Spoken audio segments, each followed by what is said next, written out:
traders, Gary Wagner here, approximately 10:30 in Honolulu, 4:30 in New York on Tuesday, 29th day of October 2013, and this is the daily report for gold and silver. We have moderately lower pricing in gold and unchanged to slightly higher in silver. We'll talk about silver in a second. First to gold, currently trading off roughly $8 on the day. The low has been $39.90. The high has been $57.60, and the current is $13.45. We'll talk about this in detail in a second, but we're looking at two trend lines, resistance lines, both of them different time frames. One obviously surges right through. The other one obviously has run into some resistance at around the 60 area, 1360, but we'll talk about that in a second. Silver currently trading basically unchanged on the day, up about 3 cents. Current print 22.52. The low 23 and the high 73. We've obviously run into some real resistance here also. We'll talk about this a little bit more towards the end of the show, but we have identified a key area of resistance roughly at around 22.80. First to gold. 240-minute chart, 4 hours for each Japanese average.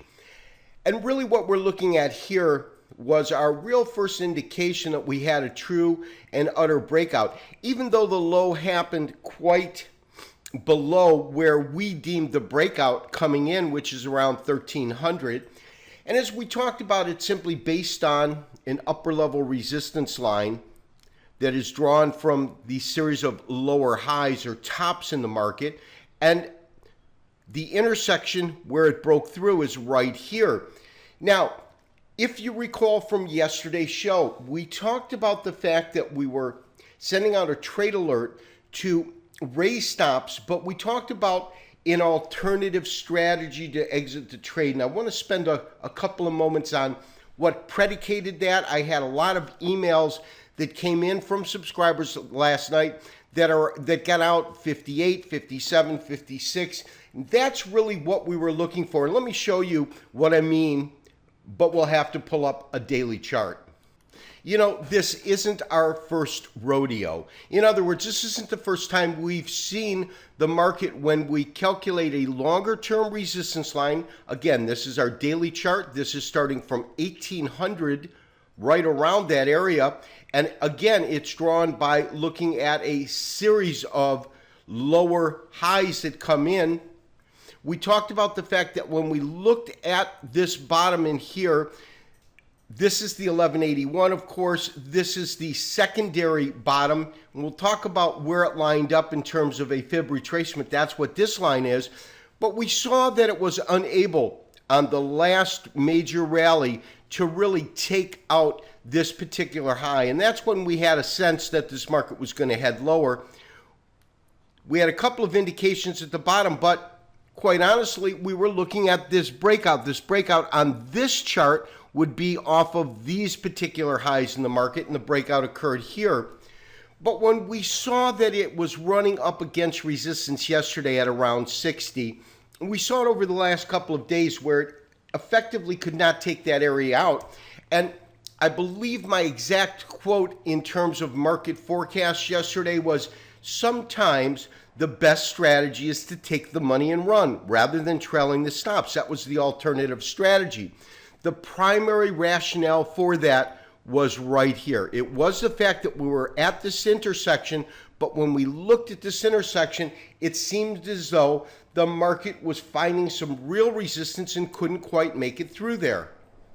Now, when we look at this daily chart, Japanese average format, let's go ahead and blow that up. You can see that on the daily chart, we are starting to get some indication of it being top heavy, and we haven't had a color change, but we are getting what we call that pivotal candle, very, very small bodied candle. It is still green, it's not red, but look at the body size, look at the fact that it has upper and lower wicks.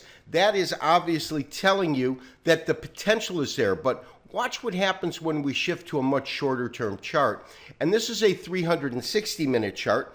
We'll go ahead and blow this up just so we can look at the candlesticks themselves, the Japanese average candlesticks. And let's just thin that out just a little bit so we get a better read. And here it is absolutely obvious that when we look at this particular top and when we look at the highs, they are just right up against it, one. Secondly, take a look at these red candles. They're starting to move down. Now, 360, so 4 candles per day or continuous contract day, 24-hour day. But no question, this market is under pressure right now. And of course, we have the FOMC meeting, which began today.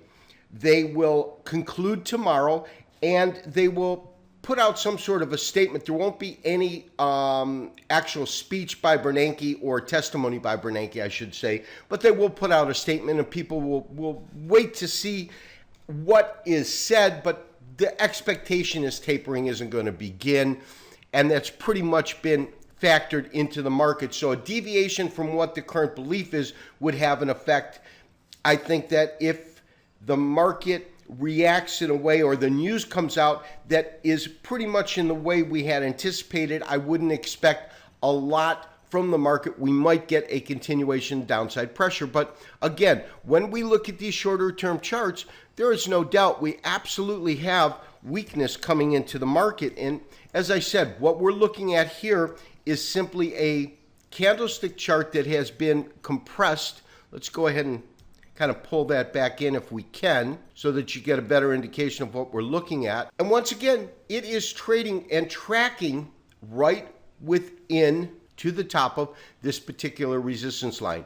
As I said, it's not our first rodeo, as we have seen before. So I think that for those that actually pulled profits, took my alternative strategy or suggestion to exit the market, you guys did real well. The ones who are in at 32, your stops are now at 30, so you're in essence protecting equity. You might want to consider taking some money here. You might want to let it ride if you are looking at more of a long-term approach. But I personally think that right now we could see weakness, and in terms of weakness, we could probably, in terms of the absolute weakness, possibly even go back to the bottom of this support line.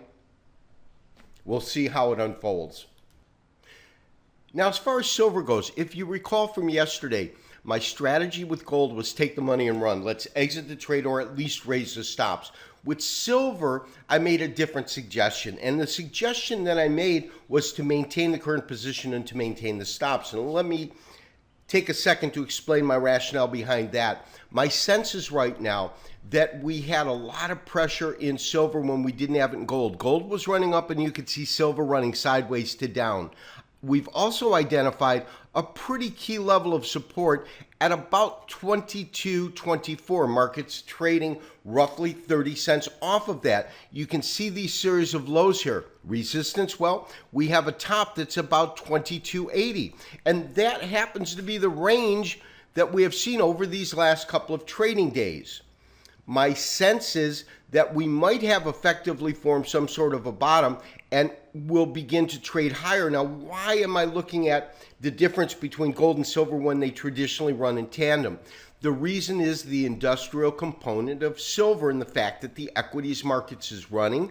And when the equities markets are running and there's robust business going on, the use for silver or demand for silver goes up. And so that was basically my rationale. On a technical basis, as long as it's holding support, we definitely want to give it a smaller opportunity, or a little more opportunity, I should say, to see how this unfolds. Traders, we'll see what happens tomorrow with some sort of statement by the FOMC, and it will prove, I believe, to be a most interesting day indeed. And last, I wanted to spend a quick moment talking about the offer that I put up, the loyalty program that we launched yesterday. If you're logged in, you can get there by going from members to members loyalty program. If you do not see these particular options, it means you're not logged in. You need to be logged in to take advantage of the member loyalty program. And what you want to realize is that the price structure that I've offered will never expire. It will never go up. You will be grandfathered in to the lowest price that we have ever offered, which was $1,000 a month. That's what my original group of subscribers are paying now that have been with me over the last 3 years. It's my way of rewarding your support. This has been Gary Wagner wishing you, as always, good trading. Talk to you tomorrow for another daily update and review. Bye-bye.